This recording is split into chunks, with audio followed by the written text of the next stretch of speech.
네, 오늘 뉴스인 인터뷰 앞서 말씀드린 대로 이인재 최고위원 초대했습니다. 어서 오십시오. 예, 반갑습니다. 축하드립니다. 예, 감사합니다. 절차 탕마 와신 상담 저희가 네버 엔딩 스토리 이런 말 했었는데 마음에 드십니까? 예, 뭐 아주 기분이 좋습니다. 예. 예. 1997년 이후에 다시 친정으로 돌아오셔서 물론 그 전에 2012년에 돌아는 오셨지만 당의 지도부로 당당하게 입성을 하신 것이니까 뭐 감회가 아주 남다르셨을 것 같은데 어떠셨습니까? 예, 저는 뭐 이제 지도부에 꼭 입성한다는 이런 목표보다는 우리 새누리당도 그렇고 야당도 그렇고 너무 우리나라 정당이 제일 후진성에 머물러 있어요. 예, 나라가 이렇게 사회가 복잡하게 발전하고 나라가 커졌는데 그거를 이제 정치 리더십을 잘 만들어내야 되는데 그렇지 못한 아주 그 우리가 농업사회로 있을 때나 유용했던 이런 그 낡은 구조와 행태를 가지고 있습니다. 그래서 이것을 어떻게 좀 이 복잡하고 다원화된 우리 사회를 잘 정치적으로 끌고 갈 수 있는 그런 그 정당으로 만들 수 있느냐, 개조해야 된다. 이 이야기를 하러 나온 것이 제 주 큰 목적입니다. 그래서 뭐 당락에는 그렇게 크게 관심을 쓰지 않았습니다. 그래도 내심 뭐 당선은 될 거라고 생각하셨습니까? 뭐 저는 이제 당원과 국민들 마음에 맡겼습니다. 저는 뭐 어떤 조직도 동원하지 않았고요. 뭐 정말 글자 그대로 맨 주먹으로 했습니다. 우리 정치가 농업 시대에 아직도 머무르고 있다라고 말씀하셨는데 오후 5시에 당 대표 처음 뽑히고서 오늘 만난다고 하는데요. 이런 것도 좀 달라진 모습인 것 같기도 하고요. 예, 왜냐하면은 지금 이 세월호 유가족 분들께서 지금 그렇지 않아도 마음이 너무 아프실 거 아닙니까? 그런데 지금 이 특별법 문제가 교착이 돼 있어가지고 국회에 많이 와서 시위도 하시고 애를 태우고 계세요.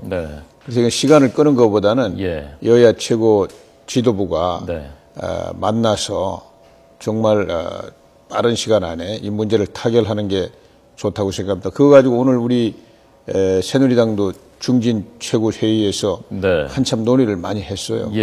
쟁점이 지금 그 특위에 조사권을 줄 것이냐 문제지 않습니까? 아니 조사위원회죠. 특별법에 이제 조사위원회를 구성해서 조사권은 주는데 이제 조사권 가지고는 이제 충분히 이렇게 관계자들 다 불러다가 이렇게 좀 심도 있게 조사하기가 어려우니까 수사권까지 달라. 수사권까지 달라 이렇게. 지금 이제 이 야당 측에서 주장을 하는 거예요. 그런데 그거는 이제 우리나라 법 체계상 그건 아주 하기 어려운 이야기고요. 옛날에 뭐 우리 처음에 그 반민특위 있지 않습니까? 반민특위 처음에 나라 건국하고 이승만 대통령 때요. 친일 척결하기 위해서 그때 잠시 아주 예외적으로 있었던 일이고. 그 이해에는 그런 이해가 있지를 않습니다. 그래서 이 조사위원회에서 조사를 해가지고 우리가 조사를 했는데 이런 분야도 범죄 혐의가 있어서 수사하고 형사처벌을 물어야 되는데 지금도 하고 있지 않습니까? 수사를 검찰에서. 그 부분을 손을 안 댄 부분이 있다. 뭐 그렇게 거기서 조사위원회에서 결론을 내면 여야가 합의해가지고 특별검사를 임명해서 특별검사가 그 부분을 이제 수사를 해가지고 처벌하게 하면 그게 순리인데 지금 이 조사위원회에다가 수사권을 줘야 된다 이렇게 주장을 하고 나오니까 그건 뭐 대단히 아주 심각한 문제죠. 그러면 오늘 5시에 만나면 뭐 특별검사제를 도입하자라는 게 절충안으로 제시되겠군요, 여당에서는. 아니 뭐 그렇게 하면 아무 문제가 없습니다. 조사해가지고 이런 분야는 왜 수사해서 처벌 안 하느냐 이렇게 합의만 되면 뭐 우리 새누리당 이거 피할 이유가 하나도 없잖아요. 그럼 그 부분을 딱 정해가지고 이제 특별검사 임명해서 거기서 수사하게 하면 되죠. 알겠습니다. 자, 그 회동은 보도록 하겠습니다. 잘 되기를 바랍니다. 잘 됐으면 좋겠습니다. 정성근 후보자 사퇴한 것은 어떻게 보셨습니까, 그분은 이제 뭐 본인이 누구보다도 국민 여론이라든지 자신의 문제가 뭔지 또 자신을 그 장관에 이제 임명하시기 위해서 지명해 주신 그 대통령, 뭐 많은 걸 이제 본인이 다 참작해가지고 본인이 내린 결정이기 때문에 저희들이 이제 존중해야죠. 당에서는 내심 좀 사퇴하든지 아니면 좀 지명 철회해 주든지 그렇게 좀 바라셨죠? 예, 당에서도 뭐 굉장히 부담스러웠죠. 네. 왜냐하면 여론이 너무 좋지 않았으니까요. 예. 근데 어제 그냥 임명하겠다고 청와대에서 그런 입장을 밝혔을 때 좀 난감하셨겠는데요, 당에서는? 그 대통령께서도 하도 여러 명이 이제 많이 낙마되고 이렇게 하다 보니까 아마 굉장히 아마 부담이 많으셨을 거예요. 국정은 자꾸 공백 상태가 길어지면 안 되고 뭐 그래서 그렇지 여론을 뭐 무시한다든지 이런 의도는 전혀 없다고 생각합니다. 그 지도부 오찬 때도 대통령께서 워낙 인사가 어렵다, 문제가 있거나 고사하거나 그래서 어렵다고 토로하셨다면서요? 예, 이제 그 팩트, 정확하게 객관적인 사실을 가지고 이 논의가 돼야 되는데 이제 그 사실 뭐 아닌 것도 그냥 어떤 그 추측이나 이런 걸 가지고 우선 분위기를 너무 아주 힘들게 만드니까 그런 거에 대해서 이제 대통령께서는 좀 앞으로 사실을 가지고 정확하게 검증 절차가 돼야 되지 않겠느냐. 뭐 이런 아주 가벼운 이야기였습니다. 최고위원, 저희가 오늘 주목했었던 뉴스 중에 하나인데요. 지금 속보로 결과가 들어왔습니다. 대법원 판결이거든요. 배우자들이 부부가 이혼을 할 때 장래받을 퇴직금도 재산분할 대상이냐라는 것이었는데 95년에는 아니다라는 판결이 나왔었고요. 20년 만에 이것이 바뀌어서 장래받을 퇴직금도 재산분할 대상이다라는 판결이 조금 전에 대법원 전원 합의체에서 나왔고 자, 이유는 이렇습니다. 퇴직급여는 임금의 후불적인 성격이고 성실한 근무에 대한 공로 보상이기 때문에 여기에는 배우자의 협력이 기여한 것이다. 퇴직금에. 자, 그렇게 해서 재산분할이 대상이 될 수 있다라고 판결을 내렸다고 합니다. 판사 출신이시지 않습니까? 뭐 저는 아주 진취적인 좋은 판결이라고 느낌이 옵니다. 뭐 그건 뭐 아주 잘된 판결인 것 같습니다. 알겠습니다. 저희가 이 소식은 잠시 뒤에 취재기자 연결해서 또 자세하게 전해드리겠습니다. 어제 인터넷에요, 포털 사이트에 실시간 검색어 1위로 한동안 그렇습니까? 이인재라는 그 이름이 1위로 올라 있었습니다. 제가 잘 몰랐는데 그만큼 대중들이 아직도 굉장히 많이 주목을 하고 있구나. 이인재라는 정치인을. 뭐 궁금한 사람도 있었을 것이고, 뭐랄까, 대중적인 어떤 파괴력이 아직도 있구나라는 그런 뭐 반증, 그 실증이라고 저는 봤거든요. 무엇이 사람들이 이인재를 이렇게 주목하게 만드는 거라고 생각하십니까? 저는 뭐 특별한 뭐 비법이 있는 건 아니고요. 이제 97년에 이제 큰 폭풍을 제가 일으켰지 않았습니까? 그 다음에 2002년도에도 제가 아주 뭐 이게 다 이야기할 수는 없는데요. 미처 제가 다 꽃을 피우지 못한 채 이제 물러났고요. 그래서 어떻게 보면 저는 얼음 속에 갇혀 있었던 사람입니다. 저의 모든 그 에너지를 이렇게 폭발시키고 이제 뒤로 사라졌던 것이 아니라 전혀 그게 봉쇄당한 채 이렇게 얼음 속에 갇혀 있었는데요. 그래도 뭐 국민들께서 또 지역 주민들께서 저를 이렇게 아껴주셔가지고 정치 생명을 이어오셨고 지금도 뭐 저는 이제 한결같이 제가 처음에 정치를 시작할 때 우리나라를 한 번 더 좀 크게 도약시켜야 되지 않느냐.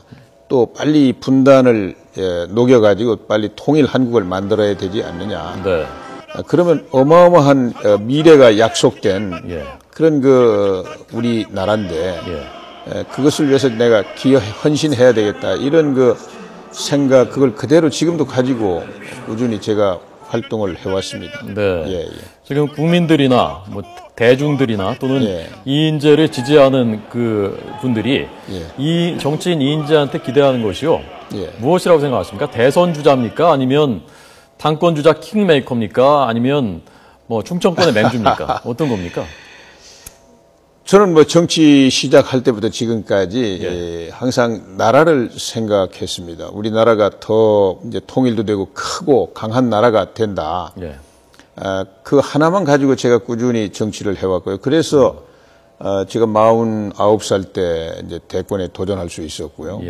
그 뒤에도 제가 어떤 시련과 좌절이 있어도 절대 무너지지 않고 언제나 다시 일어설 수 있었던 것도 그런 큰 목표가 있었기 때문이라고 생각합니다. 뭐 그런데 이제 지금은 제가 사실은 어떤 절박하게 그런 목표를 내가 당장 어떻게 해야 되겠다 이런 것보다는 네. 우선 저한테 주어진 일을 제가 하나하나 예. 이렇게 성실하게 해 나가야 되겠다. 그래서 이번 이 전당대회 출마한 것도 네. 이렇게 후진적인 이 당을 빨리 이거 선진국형의 정책 정당으로 개조를 해야 이 정치 지도력이 너무 빈약하지 않습니까? 우리나라가 지금 예. 대통령 혼자 할 수 있는 일에는 한계가 있잖아요. 다 이게 톱니바퀴처럼 뒷받침이 돼야 되는데 그래서 그런 현대 정당으로 개조하는 일을 하는데 내가 큰 역할을 할 수 있겠다. 이래서 출마했던 건데요. 네. 예, 그렇게 뚜벅뚜벅 가고 있습니다. 예. 네. 그렇게 뚜벅뚜벅 가시다 보면 예. 대선이라는 꿈도 언젠가 내가 한번 도전해 보겠다. 그럴 수 있는 겁니까? 아니 그러니까 그 길은 네. 뭐 제가 이제 그런 꿈을 가지고 있다는 건 뭐 부정할래야 부정할 수 없는 거고 예. 다만 이제 그 길을 누가 열어주느냐 네. 그거는 이제 국민들의 여망이라든지 시대의 소명이라든지 이런 큰 흐름이 결정해 주는 것 같아요. 예. 제가 뭐 몇 차례 시련과 좌절을 겪으면서 네.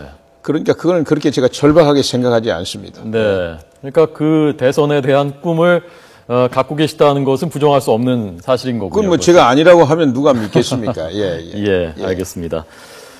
이 최고위원님을 좋아하고 지지하는 국민들도 많습니다만은 또 한편에서는 이인재라는 정치인이 1988년에 정계 입문했지 않습니까? 그렇습니다. 그렇죠. 예, 그때 국회의원 되셨고 예. 그때 아마 제 기억에는 그때부터 지금까지 정치를 계속 하시는 분은 손꼽을 정도인 것 같고 언제적 이인재가 아직도 나오느냐라고 생각하는 분들도 있거든요. 있을 것 같거든요. 그때 제가 뭐 39살 때니까요. 네. 예. 그런데 이인재라는 정치인이 지금 21세기에도 이래서 필요하다라는 것이 아까 말씀하신 당적심. 제가 이제 뭐 나이는 이제 60대 중반밖에 안 되니까 뭐 아주 젊은 편입니다. 네. 젊고 또 오랫동안 제가 시련을 겪으면서 어둠 속에 있었기 때문에 뭐 더 지금 뜨거운 열정을 제가 가지고 있고요. 근데 나이나 이런 건 의미가 없고 어떻게 시대 변화 이것을 받아들여서 미래를 향해서 어떤 비전과 목표를 가지고 걸어갈 수 있느냐 그런 에너지가 있느냐 정치인에게는 그게 중요한 것 같아요. 자기를 태워서 뭔가 한 시대를 더 밝게 만드는 게 정치인이라고 생각합니다. 예, 그래서 저는 그런 그 꿈과 열정, 목표, 의지 이런 것에서는 어떤 뭐 청년 정치인보다도 더 뜨겁다고 이렇게 자부합니다. 지금 체력도 좋으십니까? 아, 그렇습니다. 건강 관리도 계속 하시고요. 뭐 특별히 관리할 것도 없습니다. 저는 뭐 아주 건강합니다. 김무성 대표가요, 어제 당선되자마자 또다시 그전에도 했었던 얘기인데 소수가 권력을 독점했다. 박근혜 정부 들어서. 그래서 대통령의 인사를 뭐 말하자면 망치게 하고 그런 것들이 지금 박근혜 정부의 성공을 막고 있다라는 취지로 얘기를 했고 그 전에 서청원 최고위원께서는 경선 기간 중에 그런 소리는 당 발전을 저해하는 것이다. 누가 구체적인 그런 사례가 있느냐? 그런 사례도 없이 그냥 그렇게 말하는 것은 안 된다라고 발언했었는데요. 어느 쪽이 더 사실에 가까운 겁니까? 제가 이제 여기 들어온 지 얼마 안 돼가지고 저는 사실 뭐 그렇게 깊은 뭐 내막은 잘 모릅니다. 또 그런 정보도 없고 저 큰 관심이 없었습니다. 그런데 느낌으로 볼 때 이 대통령의 권력에 내가 가깝다. 이렇게 주장하는 분들은 정말 반성을 해야 돼요. 자기가 대통령을 만드는 일에 누구보다 더 헌신했다. 그럴수록 오히려 대통령 성공을 위해서 좀 물러서줘야 되지 않습니까? 그래야 다른 분들이 또 가까이 와서 대통령한테 힘을 보탤 수 있잖아요. 그런데 이제 자기가 가깝고 다른 사람들은 대통령을 지킬 수 없다. 이렇게 되면 대통령을 아주 어렵게 하고 고립시키는 것이거든요. 그래서 뭐 김무성 대표도 이제 친박 비박 이런 거 일절 다 없다. 그리고 앞으로는 모두 다 똑같이 당을 더 혁신하고 그래서 당을 크게 하고 국민들 지지를 더 많이 모아야 박근혜 대통령 성공하실 수 있지 않습니까? 우선 당장 다음 총선에서 과반이 넘는 일당 유지 안 하면 임기 말까지 국정 뒷받침하기가 쉽지 않잖아요. 그래서 이제 그런 생각들은 다 이제 지난 이야기고 낡은 생각이고요. 이번 새 지도부가 들어서면서 이제 그런 파벌 의식은 다 이제 사라지게 될 겁니다. 지난 1년 7개월 동안은 없지 않아 있었군요. 그런 현상들이.